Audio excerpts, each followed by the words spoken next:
भिवानी से है। पटवारियों ने धरना दिया है। एक ही खसरे ने ही फोटो लगाने पर कार्रवाई की गई है। सीएम नायब सिंह सैनी ने 6 पटवारियों पर कार्रवाई भी की है। पटवारियों का ये कहना है कि छोटी सी गलती पर बड़ी सजा गलत बात है। पूरे प्रदेश में पटवारी हड़ताल पर इस वजह से बैठे हुए हैं।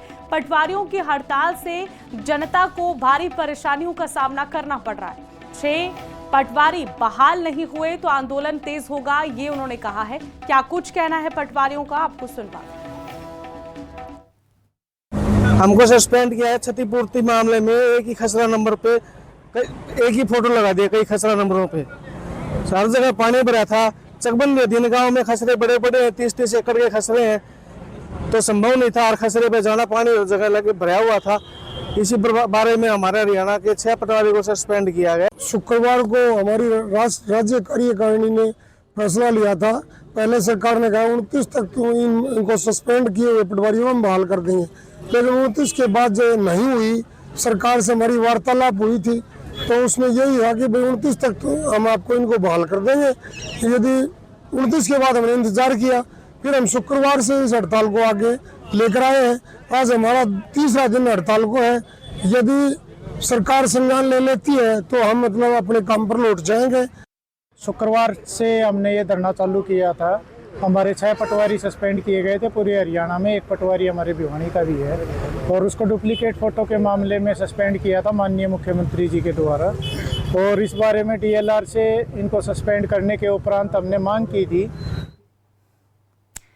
अब बात होगी हिमाचल प्रदेश के। हिमाचल प्रदेश में पंचायत निकाय चुनाव कब होने हैं, इस पर संशय अभी भी बना हुआ है। असमंजस की स्थिति बनी हुई है। आपको बता दें कि सुप्रीम कोर्ट में एसएलपी दायर कर सकती है सरकार, ये जानकारी सामने आई है। डीसी और एसडीएम आदेश को नहीं मान रहे हैं, पालन नहीं कर रहे आदेशों का। लंबा चलेगा। एडमिनिस्ट्रेटिव राज एससी ने 30 अप्रैल तक चुनाव कराने के लिए आदेश दिए थे। इस खबर पर ज्यादा जानकारी के लिए हमारे साथ योगराज जुड़ चुके हैं शिमला से। हमारे संवाददाता फोन लाइन पर मौजूद है। योगराज, क्या कुछ जानकारी है इस खबर को लेकर? लंबा चलेगा एडमिनिस्ट्रेटिव राज, ये भी सामने आ रहा है। हिमाचल प्रदेश में अभी भी संशय बना हुआ है पंचायत निकाय चुनाव को लेकर। जी हाँ, बिल्कुल। हालांकि हाईकोर्ट ने 30 अप्रैल से पहले पंचायत और नगर निकाय चुनाव कराने के आदेश दिए हैं, लेकिन जिस तरह से 31 जनवरी तक यहाँ पर इलेक्शन कमीशन की तरफ से नोटिफिकेशन जारी की गई थी कि इससे पहले आप जो है वो वोटर लिस्ट फाइनल करें और फॉर्म 15 एक प्रक्रिया रहती है, वो नोटिफाई करना होता है। लेकिन केवल 3 जिलों के डीसी ने ही फॉर्म 15 जो है वो नोटिफाई किया है। तो कहीं ना कहीं क्योंकि 12 जिले हिमाचल प्रदेश में है, 9 जिलों के डीसी और जो एसडीएम है, क्योंकि नगर निकाय चुनाव में फॉर्म 17 जो है वो एसडीएम जारी करते हैं, तो वो कहीं ना कहीं जारी नहीं हुआ है। तो ऐसे में पंचायत चुनाव पर संशय है। और खबर ये भी है कि सुप्रीम कोर्ट जो है वो सरकार जा सकती है इस पूरे मामले को लेकर, एसएलपी दायर कर सकती है। मतलब इंतजार किया जा रहा है और फरवरी के एंड में जो है हो सकता है कि सुप्रीम कोर्ट का रुख जो है वो सरकार करे। कानूनी राय इसमें ली जा रही है क्योंकि 28 फरवरी तक जो है यहाँ पर जो रोस्टर होता है, आरक्षण होता है, उसको लेकर यहाँ पर जो है वो साफ तौर पर निर्देश दिए गए हैं हाईकोर्ट की तरफ से कि 28 फरवरी से पहले जो है ये प्रक्रिया पूरी होनी चाहिए। लेकिन जिस तरह से जो अधिकारी हैं, जो एसडीएम हैं, डीसी हैं, वो अवहेलना कर रहे हैं इलेक्शन कमीशन के आदेशों की भी, तो ऐसे में चुनाव जो है वो आगे लटक सकते हैं। अगर सुप्रीम कोर्ट ये मामला पहुंचता है तो निश्चित तौर पर जो है चुनाव समय पर नहीं होंगे और ज्यादा आगे लगने का ये जो है वो कहीं ना कहीं मामला लग रहा है। और सरकार भी चाहती है कि फिलहाल चुनाव ना हो। हाईकोर्ट के ऑर्डर पर जो है सरकार ने यहाँ पर सवाल भी उठाए थे। अब देखना होगा कि सुप्रीम कोर्ट में जो है बिल्कुल योगराज, ये तो आने वाला समय ही बताएगा कि क्या होगा। शुक्रिया तमाम जानकारी के लिए। तो इसे लेकर देखिए कानूनी सलाह भी ली जा रही है। चुनौती रणनीति के तहत फरवरी के तीसरे सप्ताह तक संभावित है, यानी कि कहीं ना कहीं संभावना जताई जा रही है कि फरवरी तक ये हो पाएगा।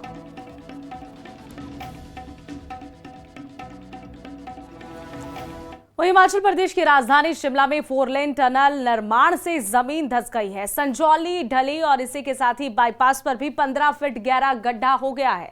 जमीन धंसने से ट्रैफिक को रोका गया है। शिमला में 4 लेन टनल के निर्माण कार्यों में होने वाले नुकसान का जो सिलसिला है वो लगातार बढ़ता जा रहा है। इससे पहले भी देखा गया था, टनल निर्माण से लैंडस्लाइड हो गया था टनल के पास ही। बीते साल ये खबर देखने को मिली थी। अब एक बार फिर से देखिए, ये तस्वीरें हैरान करती है। यहाँ पर चुरौठी में आज 4 लेन निर्माण के कारण सड़क में बड़ा सा गड्ढा हो गया है, जिससे कंपनी की मशीन पूरी तरह से इसमें समा गई है। वहीं गनीमत ये रही कि निर्माण कंपनी का जनरेटर भी गड्ढे में गिरते गिरते बच गया और किसी व्यक्ति का जानी नुकसान या फिर चोट की खबर सामने नहीं आई है। ये गनीमत रही है। तो संजौली ढली बाईपास की तस्वीरें, जहां पर 15 फीट गहरा गड्ढा हो गया है। टनल निर्माण से, 4 लेन निर्माण से ऐसा हो रहा है, ये कहा जा रहा है।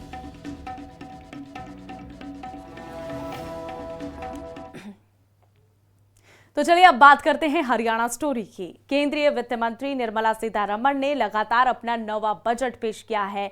लोकसभा में उनका बजट भाषण कुल यहां पर आपको बता दें कि 85 मिनट का रहा। केंद्रीय वित्त मंत्री ने इस दौरान शिक्षा, स्वास्थ्य, खेल से लेकर आयकर टैक्स से कई ऐलान किए हैं। हरियाणा के मुख्यमंत्री नायब सिंह सैनी ने केंद्रीय बजट पर अपनी प्रतिक्रिया दी है। क्या कुछ उन्होंने कहा है, ये बजट कैसा है, रिपोर्ट देखिए।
सरकार से हमारे ग्रामीण क्षेत्रों को लाभ मिलेगा।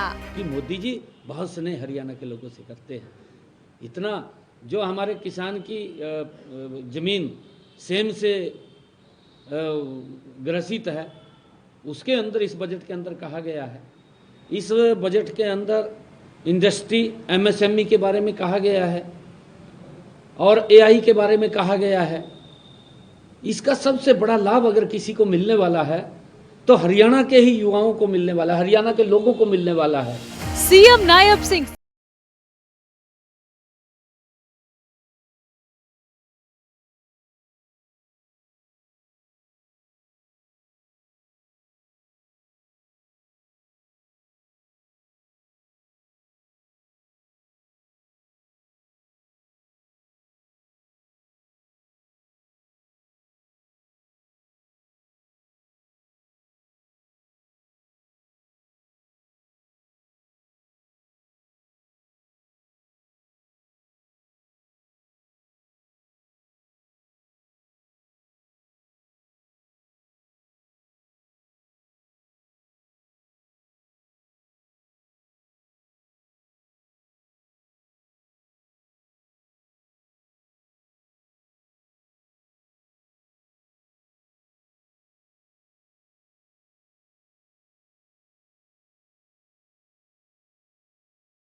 पर्यटन मानचित्र पर नई पहचान मिलेगी। इनके समय के अंदर 2014 से पहले भारत दुनिया की आर्थिक 12वें-13वें स्थान के ऊपर था।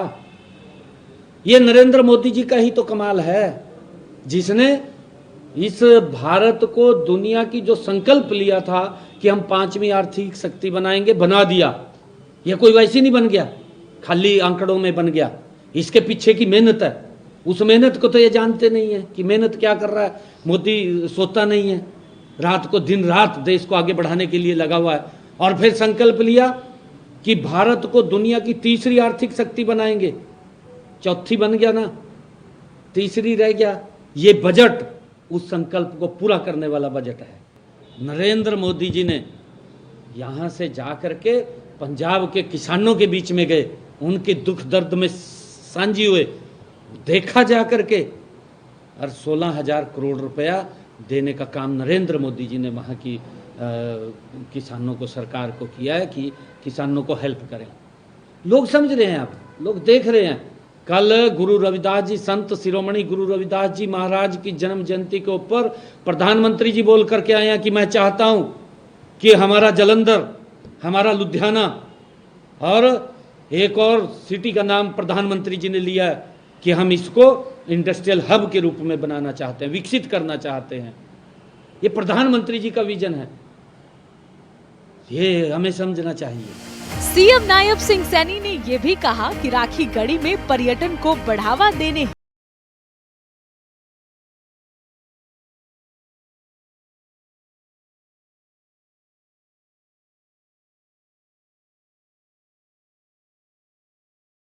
सांस्कृतिक और ऐतिहासिक विरासत को जन जन तक पहुंचाने के लिए विभिन्न सांस्कृतिक कार्यक्रम भी राखी गढ़ी में आयोजित किए जाएंगे, जिससे राखी गढ़ी में दूर दूर से पर्यटक पहुंचेंगे और वहां के युवाओं को भी रोजगार के अवसर मिलेंगे। Bureau report, living India news.